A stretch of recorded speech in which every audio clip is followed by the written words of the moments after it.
Você que acompanha as nossas avaliações aqui no canal da KBB Brasil sabe que a nossa missão aqui no YouTube é sempre te ajudar a fechar o melhor negócio para você, certo? É por isso que a gente decidiu criar esse novo quadro, na ponta do lápis, para a gente poder comparar o carro que a gente está avaliando contra os seus principais concorrentes. A gente vai fazer uma análise sobre o ponto de vista mercadológico deles, vai comparar a ficha técnica e a lista de equipamentos para saber se pelo preço que eles estão pedindo, quem vale mais a pena para entrar na sua garagem. Então, para a gente estrear esse novo quadro, a gente vai usar como cobaia o Volvo XC40. Já vai deixando o seu like aí desse vídeo e se inscrevendo no canal para saber se vale mais a pena você pegar esse SUV Premium compacto ou um dos seus rivais. A versão Momentum do Volvo XC40 custa R$ 194.950.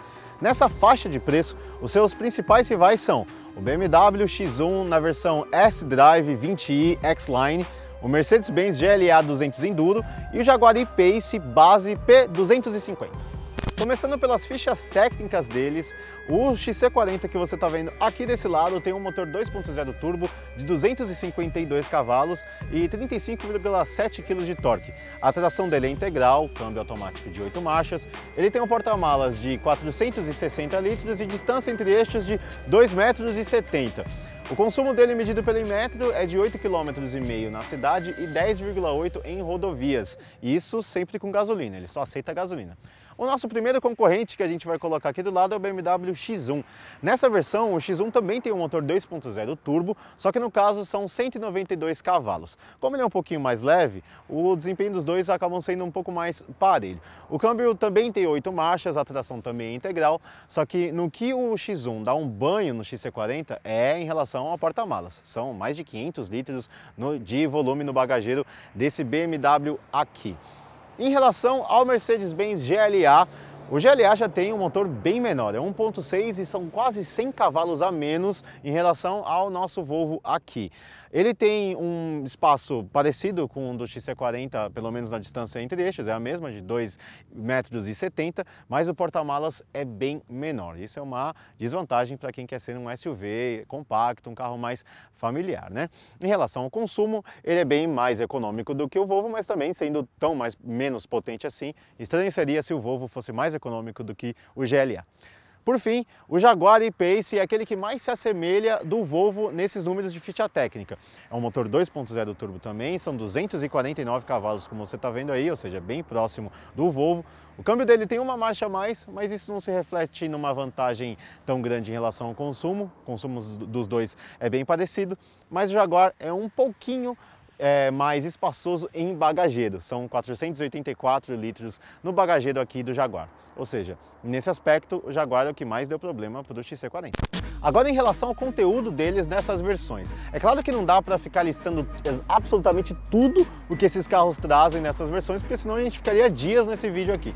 Então a gente vai pelo menos colocar uma faixa em comum entre todos eles, que é o que todo mundo traz nessas versões, ou seja, todo mundo tem faróis de LED, DRL de LED, freio de estacionamento eletrônico, tem pelo menos 6 airbags, o GLA tem um airbag a mais, ar-condicionado automático e digital, central multimídia, sensor de luz e de chuva. Tudo isso todo mundo tem, beleza? Agora a gente vai comparar o que o XC40 tem, os outros não e vice-versa.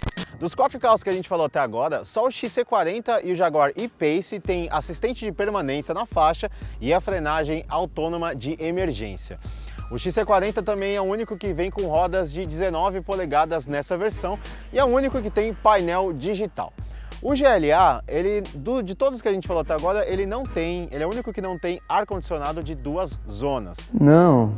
Mas ele tem teto panorâmico, assim como o BMW X1. E o Jaguar E-Pace, os comandos, os ajustes do banco do motorista são manuais e não elétricos, como é no caso de todos os outros. Esses aqui são os equipamentos que distinguem esses 4. No resto, eles são bem parecidos, mas aqui estão os destaques de cada um. Ou seja, se você somar o assistente de permanência em faixa, a frenagem autônoma de emergência, o painel digital, que é exclusivo dele nessa versão em relação aos outros concorrentes, fora as vantagens que ele tem na ficha técnica, dá pra gente dizer que no conjunto da obra, o XC40 vale mais a pena na ponta do lápis em relação aos rivais. Só que nesse segmento a subjetividade conta bastante e é sempre bom fazer um test drive no carro que você está interessado para saber se você realmente se adapta a ele. Mas nesse caso, pelo menos nesse teste aqui da KBB Brasil, quem passou foi o XC40. Se você gostou desse nosso novo quadro e quer que a gente aprimore ele, por favor, deixe suas sugestões aí nos comentários pra gente, deixe o seu curtir também aí nesse vídeo e se inscreve no canal, porque toda semana tem vídeo novo aqui pra você. Valeu!